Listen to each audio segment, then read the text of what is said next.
বাংলাদেশ উত্তর কোরিয়ার সঙ্গে 5-0 গোলে হেরেছে। এই স্কোরলাইন দেখে আপনি চাইলে নাক ছিটকাতেই পারেন, কিন্তু এই ফুটবলীয় বুদ্ধি দেখে যদি আপনাকে দেখে কেউ নাক ছিটকায় তাহলে তারও তো দায় দেওয়া যাবে না।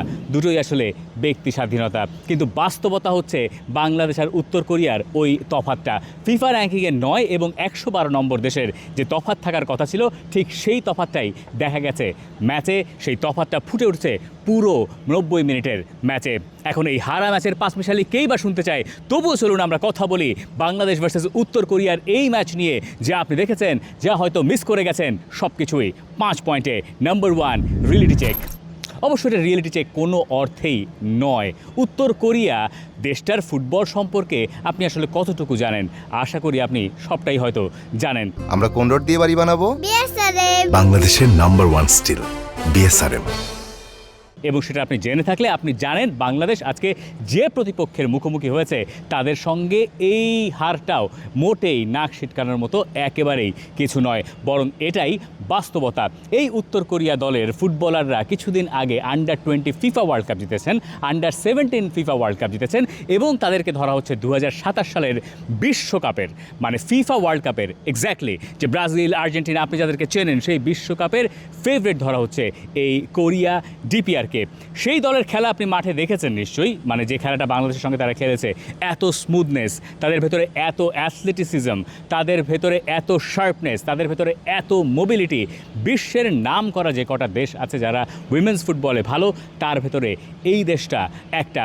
সেই দেশের সঙ্গে খেললে আপনার কপালে এর বাইরে আর কিছু জোটার কোনো উপায় ছিল না, এর চেয়ে ভালো হওয়ার আর কোনো উপায় ছিল না। এর চেয়ে ভালো হয়তো হতে পারতো বাংলাদেশ একটা অ্যাটাক করলো, হয়তো বক্সের ভেতরে, অপোনেন্টের বক্সে বাংলাদেশের একটা প্রেজেন্স থাকতে পারতো। এর বাইরে আসলে বাংলাদেশের এই ম্যাচ থেকে পাওয়ার সেই অর্থে তেমন কিছু ছিল না। তবে হ্যাঁ, চায়নার সঙ্গে বাংলাদেশ যে লড়াই করেছে, তারপরে একটা প্রত্যাশা হয়তো অনেকের মনে ছিল যে বাংলাদেশ আর একটু বেটার লড়াই করবে, কিন্তু চায়না ছিল ডিফেন্ডিং চ্যাম্পিয়ন, আর এই ডিপিআর কোরিয়া আগেরবার এশিয়ান কাপে অংশ নেয় নাই, কিন্তু মাঝের সময় তারা বিশ্বকাপে, বয়সভিত্তিক বিশ্বকাপে এত ভালো করে এসছে। তাই সেই কারণেই উত্তর কোরিয়া আসলে বাংলাদেশকে একটা রিয়েলিটি চেক দিয়ে গেছে।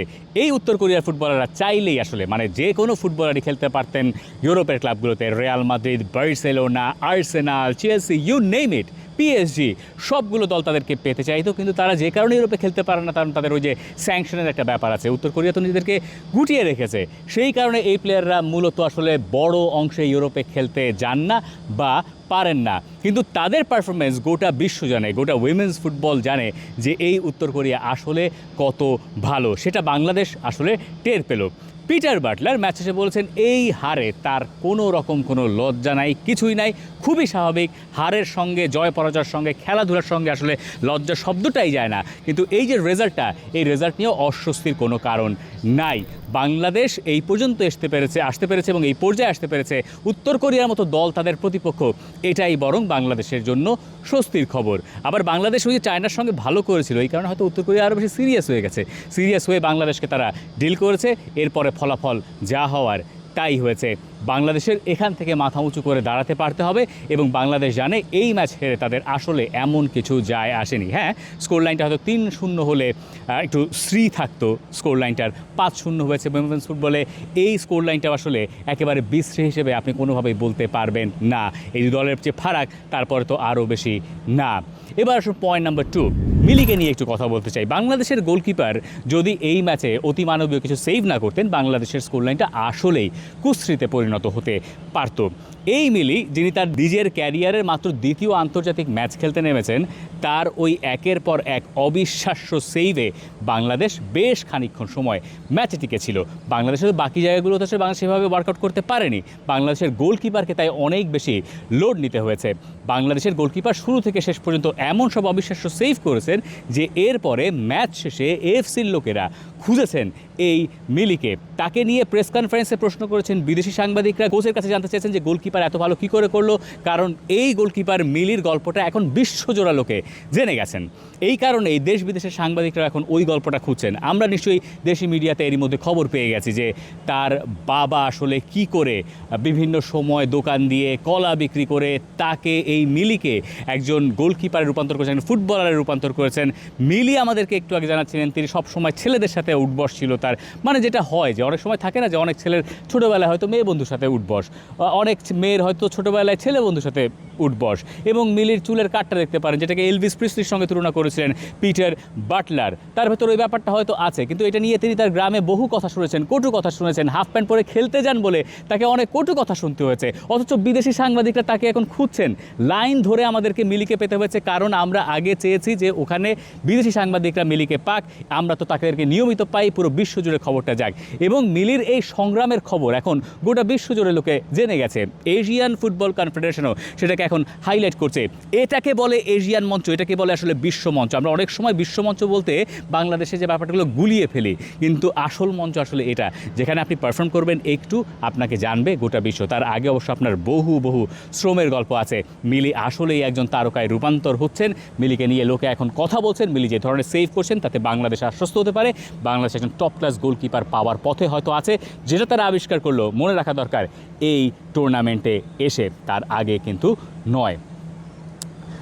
মিলির ওই সেভ থেকে পয়েন্ট নাম্বার 2 থেকে আমরা চলুন যাই পয়েন্ট নাম্বার 3, ভারের প্রতি ভালোবাসা। বাংলাদেশ আসলে ভিএআরকে ভালোবাসতেই পারে, তাই না? মানে ফার্স্ট ম্যাচে চায়নার বিপক্ষে ভিএআরে একটা লেন্দি প্রসেস শেষে 4-5 মিনিট পরে বাংলাদেশ জানতে পেরেছিল যে চায়নার গোল বাতিল করা হয়েছে। আজকের এই ম্যাচে ফার্স্ট হাফে 3টা গোল বাতিল হয়েছে ভিএআরে।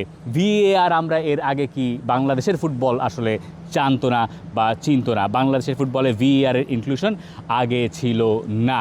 ইনফ্যাক্ট বাংলাদেশের এই মেয়েরা এই টুর্নামেন্টে খেলছেন বলেই এই ফুটবলারদের কল্যাণে বাংলাদেশ ভিএআরের স্বাদ পেল। কারণ এই টুর্নামেন্টে তো সেই স্ট্যান্ডার্ড আছে, যেটা ওয়ার্ল্ড স্ট্যান্ডার্ড। সেই স্ট্যান্ডার্ডে এসে বাংলাদেশ ভিএআরের পরিচয় পেয়েছে। এবং ভালো ব্যাপার যে বাংলাদেশের এখন পর্যন্ত ভিএআরটা ভালোই গেছে। এবং এই ভিএআর কপাল নিয়ে বাংলাদেশ সামনের দিকে কতদূর যাবে জানি না, কারণ উজবেকিস্তানের পরে ম্যাচের পরে বাংলাদেশ যদি পরের রাউন্ডে না যেতে পারে, তাহলে বাংলাদেশের তো আর ভিএআর খুব নিকট ভবিষ্যতে পাওয়ার তেমন কোনো সম্ভাবনা নাই। ভিএআর কপালটা অন্তত পক্ষে বাংলাদেশের ভালো যাচ্ছে, এটাই হচ্ছে বাংলাদেশের ভালো খবর। চলুন এবার আমরা যাই নাম্বার 4-এ। নাম্বার 4, চলুন একটু বিশ্লেষণ করি। মানে জেতা হোক হারা হোক, এই ম্যাচটা নিয়ে একটু বিশ্লেষণ তো আমাদের করা প্রয়োজন। বাংলাদেশ এই ম্যাচে যখন খেলতে নেমেছে তখন বাংলাদেশ জানে যে বাংলাদেশের মিডফিল্ডে একটা বড় পরীক্ষায় পড়তে হবে, যেহেতু উত্তর কোরিয়ার মিডফিল্ড যথেষ্ট ভালো, ওয়ার্ল্ড ক্লাস। তারা ওটা দিয়েই, ওই শক্তি দিয়েই তারা খেলে। বাংলাদেশ কোচ পিটার বাটলার দিন 5-ম্যান ব্যাকলাইন থেকে আবার 4-ম্যান ব্যাকলাইনে শিফট করলেন। মানে আগের ম্যাচে তিনি 5-ম্যান ব্যাকলাইন খেলিয়েছিলেন, যেটা ছিল নতুন। বাংলাদেশের মেয়েরা সাধারণত 4 ব্যাকেই খেলে, কিন্তু ওই চায়নার সঙ্গে ম্যাচের পরে তিনি আবার সেটা শিফট করে ফেললেন। এবং সেটা যে বাংলাদেশের দলকে খুব একটা সাহায্য করছিলেন সেটা বুঝতে তারও খুব একটা সময় লাগে নাই। ইনফ্যাক্ট 5-ম্যান ব্যাকলাইনটা রাখলেই হয়তো বাংলাদেশের সুবিধা হতে পারত উত্তর কোরিয়ার সঙ্গে এই ম্যাচটাতে। পরে গিয়ে তিনি চেঞ্জটা করালেন, কিন্তু ওই চেঞ্জ যে তিনি করালেন ওইখানে আবার একটা বড় সড়ো প্রশ্নবোধক চিহ্ন আছে। বাংলাদেশ তাদের প্রথম পরিবর্তনটা করলো ম্যাচের ফার্স্ট হাফের মিনিট 5 সময় বাকি থাকতে, যেটা হয়তো আইডিয়ালি কোচটা করেন না। একটা পরিবর্তন না, একসঙ্গে 3 পরিবর্তন বাংলাদেশ তখন করিয়েছে, যেটা আসলে প্রশ্নের সম্মুখীন করেছে বাংলাদেশ কোচ পিটার বাটলারকে। এবং পিটার বাটলার নিজেও জানেন যে এই প্রশ্নটা তাকে ফেস করতেই হবে, এবং সেখানে তিনি আসলে আজকের দিনে তার ওই সিদ্ধান্তটা ভুল প্রমাণিত হয়েছে। আপনি সঠিক হতে পারেন সিদ্ধান্তে, অথবা ভুল হতে পারেন, এর বাইরে তো কিছু হতে পারবেন না। ভালো হতে পারে, মন্দ হতে পারে, তার কাছে মনে হচ্ছে সঠিক সিদ্ধান্ত, তাই তিনি সেটা নিয়েছেন। কিন্তু দিন শেষে দেখা গেছে যে ওই সিদ্ধান্তটা বাংলাদেশের কাজে দেয় নাই, কারণ বাংলাদেশ আরও একবার ফার্স্ট হাফের শেষের দিকে গিয়ে কুইক সাকসেশনে 2টো গোল খেয়েছে। বাংলাদেশের গোল হজম করার অবস্থাটা দেখুন। বাংলাদেশ গোল হজম করছে কিছু নির্দিষ্ট সময়ে, মানে মেন স্ট্রিমের মতোই, তাই না? মানে একই স্বভাব। মানে দিন শেষে আমরা ডাল ভাত খেয়েই বাংলাদেশি, ওই রকম আমরা ওই একই সময়ে গোল খাচ্ছি সব সেকশনেই আর কি। ম্যাচের ফার্স্ট হাফের শেষ দিকে 42 মিনিট 45 মিনিট এরকম সময় একটা খাচ্ছি তো আরেকটা খাচ্ছি। সেকেন্ড হাফেও দেখুন যে 2টো গোল খাওয়া হয়েছে 2 মিনিটের ব্যবধান। তার মানে যা দাঁড়াচ্ছে যে বাংলাদেশ যখন প্রথম গোলটা হজম করে বাংলাদেশ গেট নার্ভাস, এবং নার্ভাসনেসে বাংলাদেশ আরেকটা গোল হজম করে, এবং অপোনেন্ট ওই সময় তারা হয়তো আরও বেশি রাক্ষুসে হয়ে যায় এবং বাংলাদেশ সেই চাপটা হয়তো নিতে পারে না। এই জায়গায় বাংলাদেশ একটা শেখার ব্যাপার আছে, সেটা বাংলাদেশ হয়তো শিখতে চাইবে। এবং এই ট্যাকটিক্যালি এখানেও আরেকটা ব্যাপার আছে। এবং এই গরম বাংলাদেশের জন্য একটা বেজায় কঠিন কাজ, যদিও উত্তর কোরিয়াকেও সেটা ফেস করতে হয়েছে। এতটাই গরম যে এই গরমে একটু আগে এখানে মানে যে ফোন আমরা ব্যবহার করছি, মোবাইল ফোন, সেই মোবাইল ফোনও বন্ধ হয়ে যাচ্ছে। মানে পকেটে এখন ফোন আপাতত বলছে তুমি রোদের সামনে দাঁড়িও না। এবং এই রোদে ধরেন আমার মতো মানুষ পাগল হয়ে যাচ্ছে।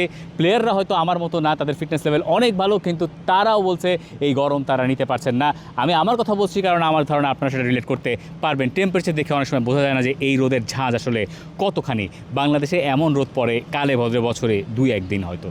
যাই হোক আমরা পরেরটায় যাই, পয়েন্ট নাম্বার 5 আপ নেক্সট। উজবেকিস্তানের সঙ্গে বাংলাদেশের ম্যাচ। ভালো খবর হচ্ছে ওই ম্যাচটা রাতে, এখানকার সময় রাত 8টায়, বাংলাদেশ সময় বিকেল 3টায়। বাংলাদেশ এখান থেকে ম্যাচ খেলে পারতে যাচ্ছে পরদিন অর্থাৎ 7 তারিখে। 4 ঘন্টা মতো বাংলাদেশ ট্রাভেল করবে।